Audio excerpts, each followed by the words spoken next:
Queridos irmãos, saúde e paz.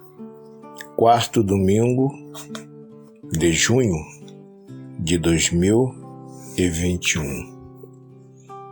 Passados são 15 meses desde nossa última reunião no templo em março de 2020.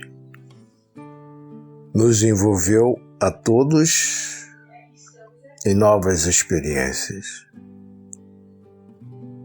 pois muitos irmãos do nosso relacionamento mais íntimo deixaram o corpo físico e muitos corações estão entristecidos com famílias enlutadas. É do nosso conhecimento o trabalho gigantesco dos nossos amigos espirituais, mas também é do nosso conhecimento o infinito amor de Jesus por todos nós. Neste difícil momento, surge uma questão: o nosso papel na sociedade.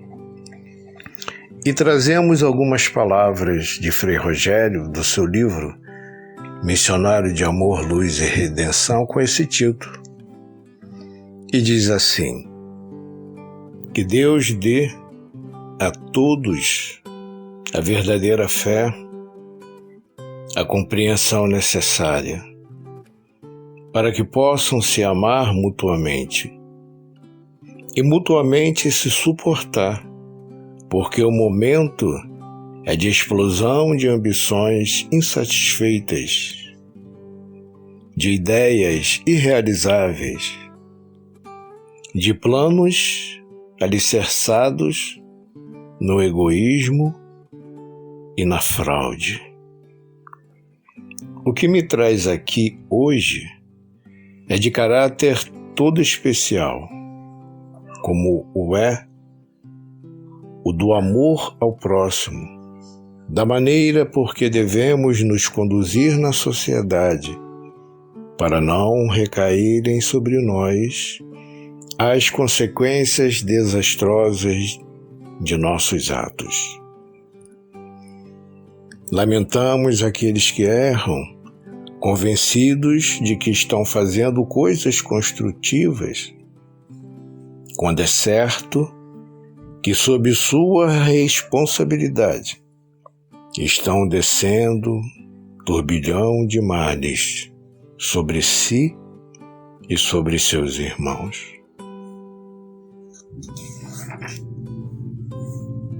É necessário que aos poucos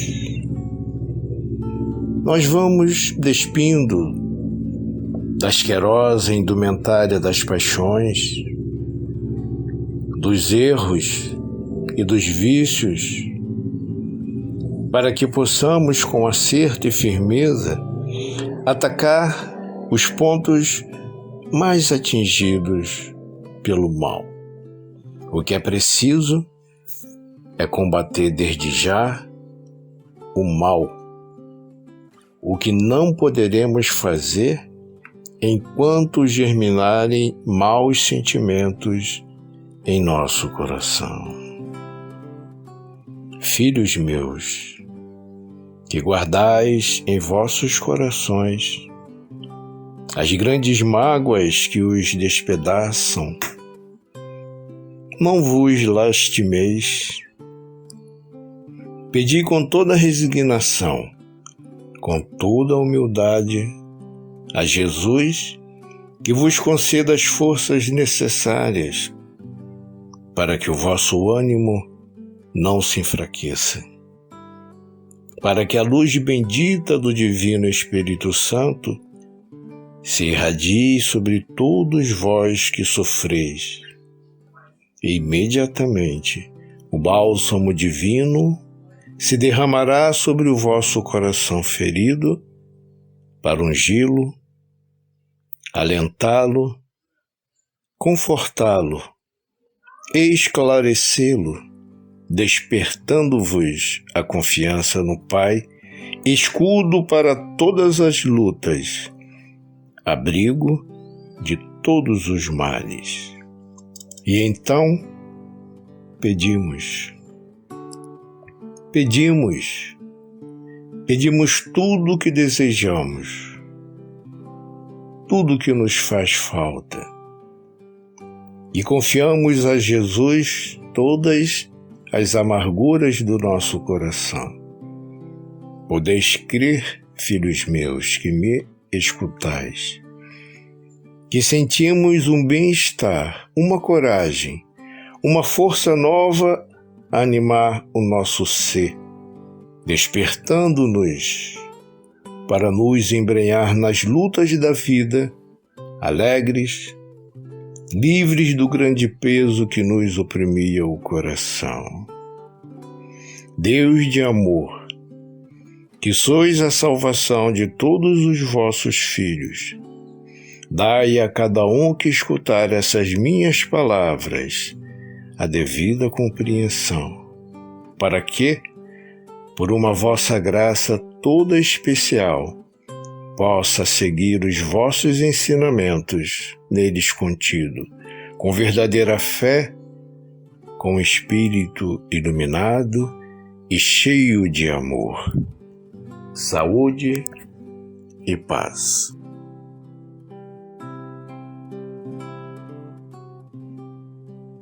Irmãos, saúde e paz. Aqui estamos para estudarmos um pouquinho neste 4º domingo do mês de junho. Eu escolhi, folheando o Evangelho de Jesus, alguns versículos que falam sobre o domínio próprio. Em várias mensagens que vêm até nós através dos irmãos desencarnados, eles nos alertam para que tenhamos domínio próprio, para que não deixemos a ira, a inveja, a maledicência atrasar muito e muito tempo a nossa evolução espiritual. Porque quando nos deixamos levar por sentimentos que não condizem com os ensinamentos do Cristo, nós acabamos por manchar a nossa ficha no plano espiritual. Os maiores exemplos, os mais comuns, digamos, que nós conhecemos é o exemplo vivenciado por Davi e Salomão. Davi, por um querer, por uma paixão, ele sai totalmente dos planos de Deus. E a mesma coisa Salomão, dito o mais sábio, e no entanto, na sua velhice, deixou-se levar pela luxúria. Vamos então a algumas dessas citações. Em 1 Pedro 4:7 está escrito: o fim de todas as coisas está próximo. Portanto, sejam criteriosos e sóbrios. Dediquem-se à oração. Vejam que o próprio Evangelho já nos dá a chave, vamos dizer, o principal recurso quando nos sentimos enfraquecidos diante de algumas tentações, ou seja, oração.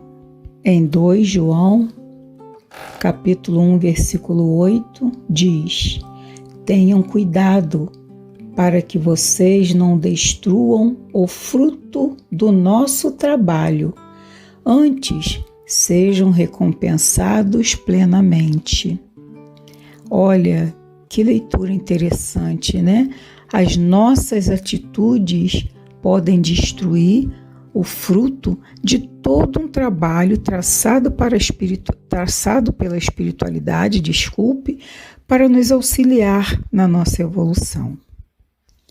Em Tiago 1, versículo 19, diz: Meus amados irmãos, tenham isto em mente, sejam todos prontos para ouvir, tardios para falar e tardios para irar-se.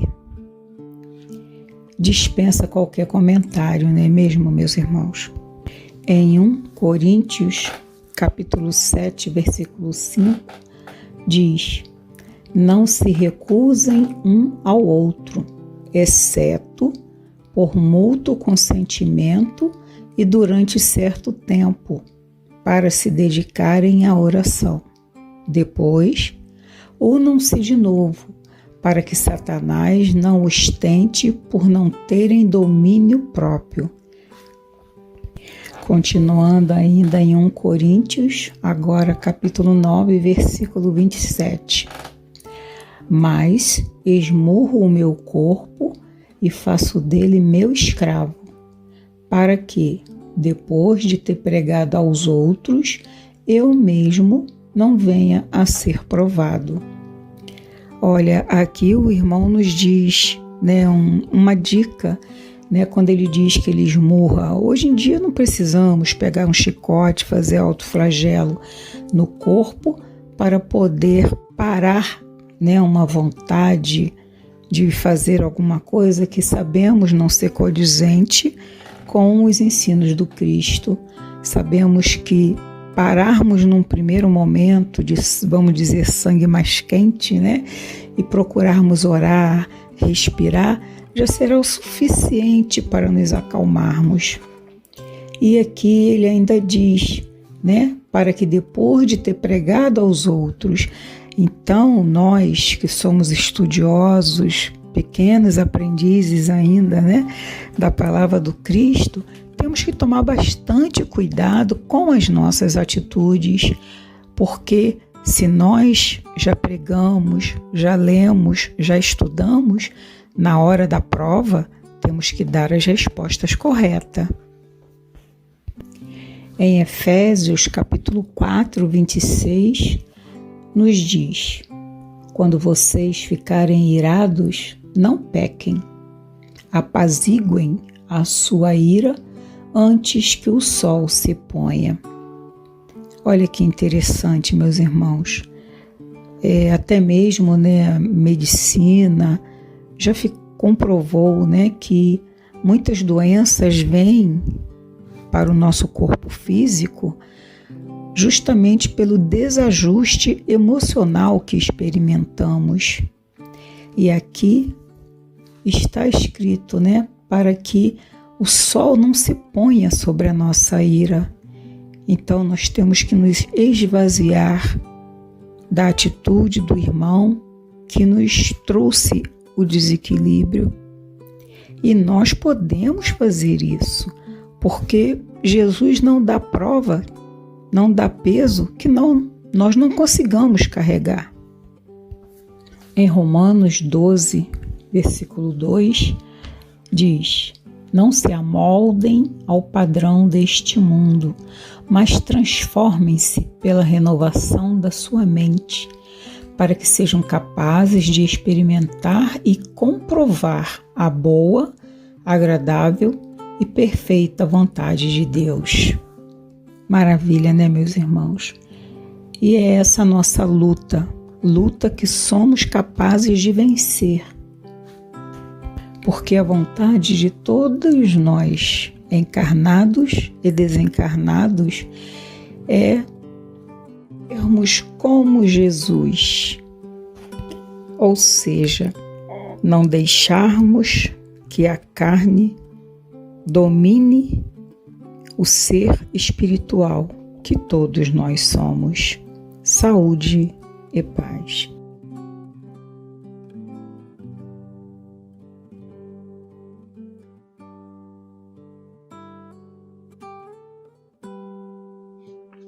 Irmãos, saúde e paz.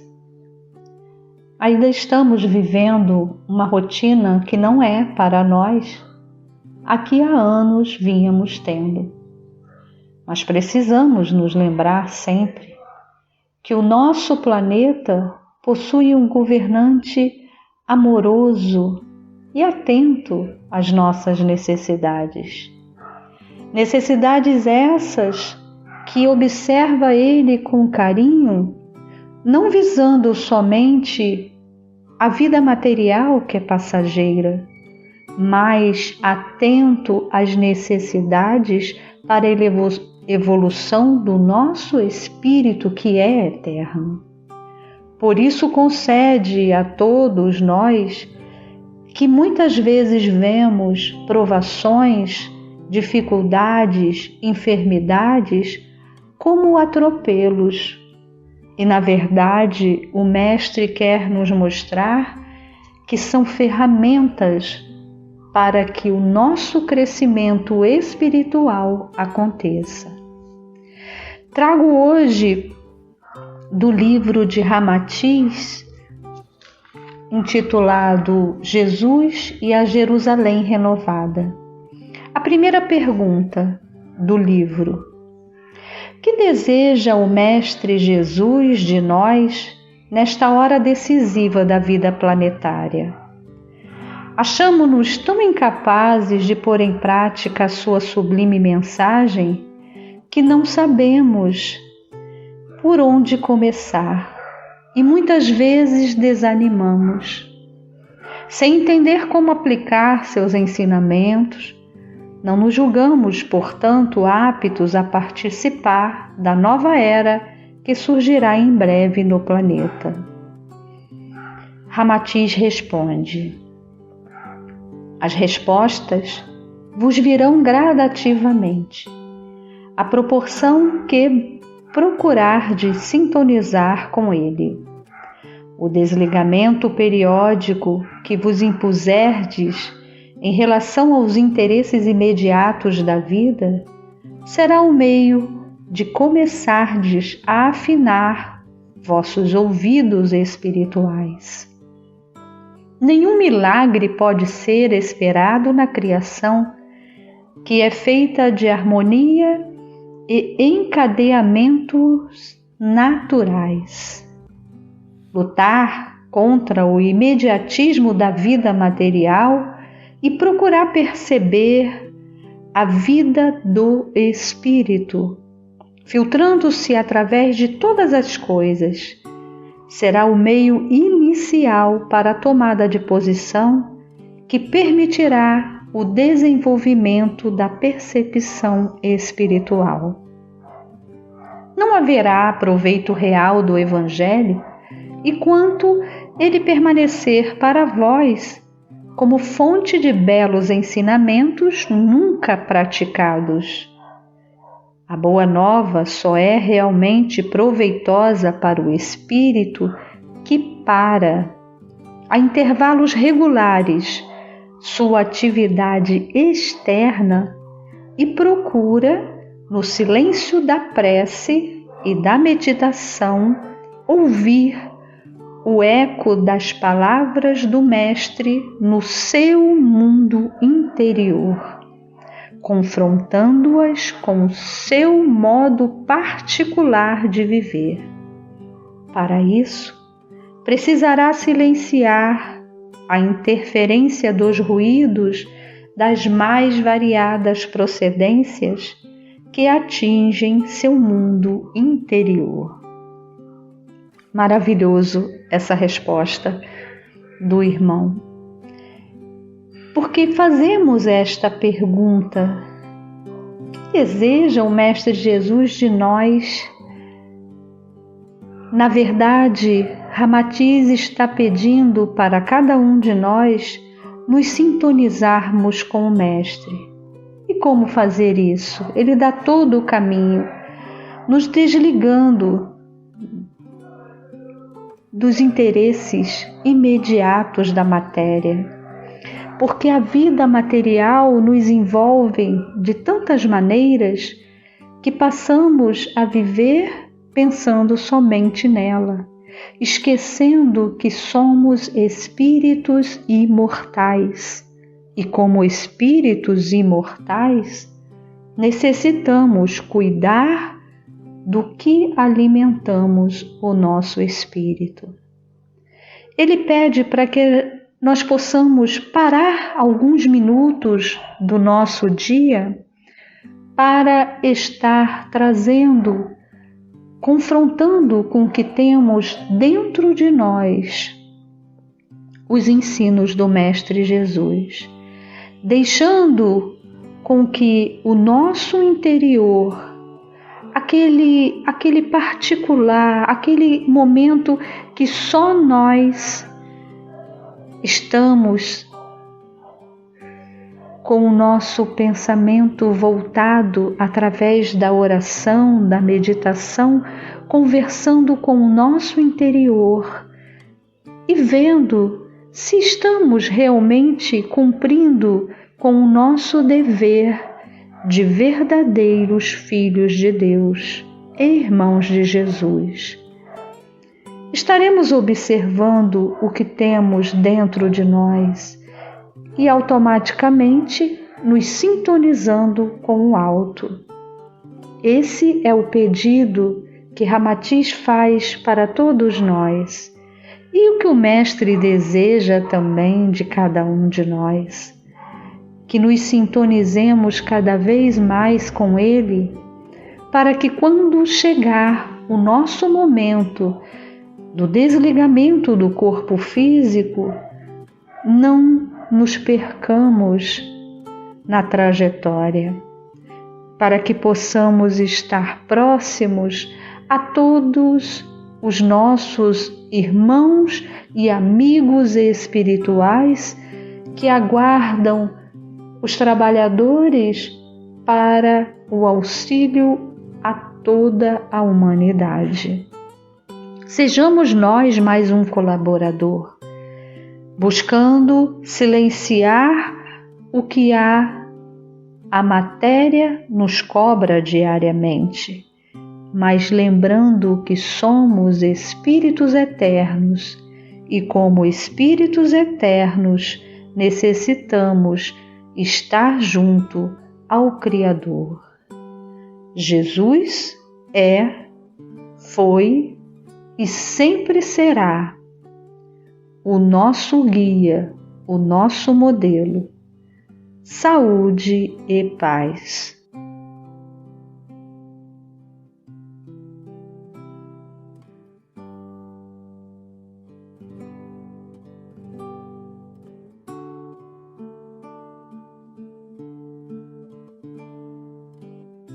Irmãos, saúde e paz.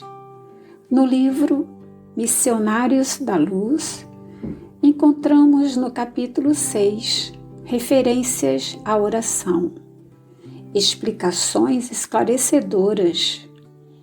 Quem ainda não leu esse livro, seria bom que lesse. É uma leitura simples e de fácil compreensão. Vou ler agora apenas um parágrafo da página 83. Não tenha dúvida, prosseguiu o orientador. A oração é o mais eficiente antídoto contra o mal. A prece não é movimento mecânico de lábios, nem disco de fácil repetição no aparelho da mente. É vibração, energia, poder. A criatura que ora, mobilizando as próprias forças, realiza trabalhos de inexprimível significação. Semelhante estado psíquico descortina forças ignoradas. Revela a nossa origem divina e coloca-nos em contato com as fontes superiores. Dentro dessa realização, o espírito, em qualquer forma, pode emitir raios de espantoso poder.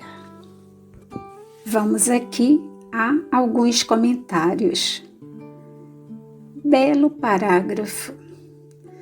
A nossa referência está no Evangelho de Jesus, em Mateus, capítulo 6, versículo 9 a 13, com a oração do Pai Nosso, ensinada por Jesus aos seus discípulos. Perfeita e completa em todas as suas colocações. E para complementar, no Evangelho segundo João, capítulo 5, versículo 17, diz o Mestre: Meu Pai trabalha até agora, e eu trabalho também. Este versículo nos traz a compreensão que o trabalho realizado com amor é também uma oração. O mundo espiritual não para de trabalhar, de fazer o bem. É uma realidade. E todos nós teremos essa certificação quando lá estivermos. Porém, os que já estudam a vida espiritual através das obras psicografadas já se certificaram, assim como os que já atuam nos trabalhos espirituais na casa espírita. Já possuem essa certeza. Nunca foi tão urgente a nossa adesão total ao Evangelho de Jesus, ao estudo na íntegra, buscando desenvolver o nosso raciocínio. A oração é a ferramenta que nos une e nos fortalece na fé e na confiança. E o trabalho no bem é a boa obra. Temos praticado esse hábito sagrado de orar? Se temos, estamos no caminho certo. Nesse momento, milhares de irmãos estão desencarnando. Nós precisamos nos unir a Jesus, orarmos uns pelos outros, para amenizarmos as dores que são coletivas. Oremos por toda a sociedade. Todos são filhos de Deus. Todos somos irmãos. Quero lembrar também que a morte ocorre apenas no corpo físico. O espírito que habitava a matéria que faleceu continua vivo em tratamento nos hospitais da espiritualidade. Então oremos muito para que se faça o quanto antes o restabelecimento das energias espirituais dos nossos irmãos que partiram. Todos serão recuperados. Tenhamos plena convicção disso. Que Jesus nos abençoe a todos e seja sempre a nossa fortaleza. Sempre que se lembrarem dos seus entes queridos, ofereçam flores, pois eles recebem a parte fluídica das flores. Ficam felizes pelas lembranças, por não terem sido esquecidos. Quando tiverem a oportunidade, façam uma leitura do Evangelho de Jesus ou de uma obra espírita.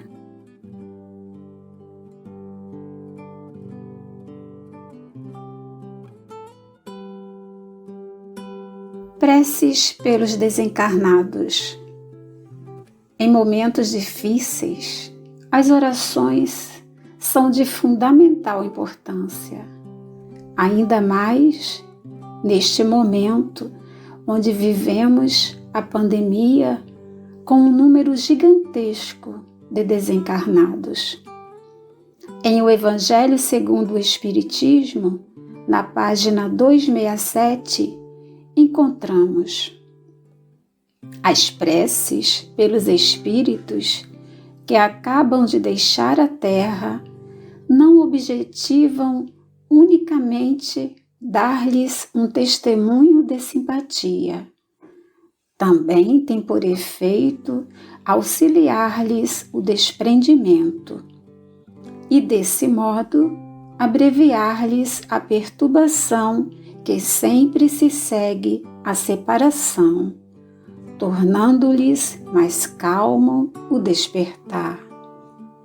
Ainda aí, porém, como em qualquer outra circunstância, a eficácia está na sinceridade do pensamento e não na quantidade de palavras.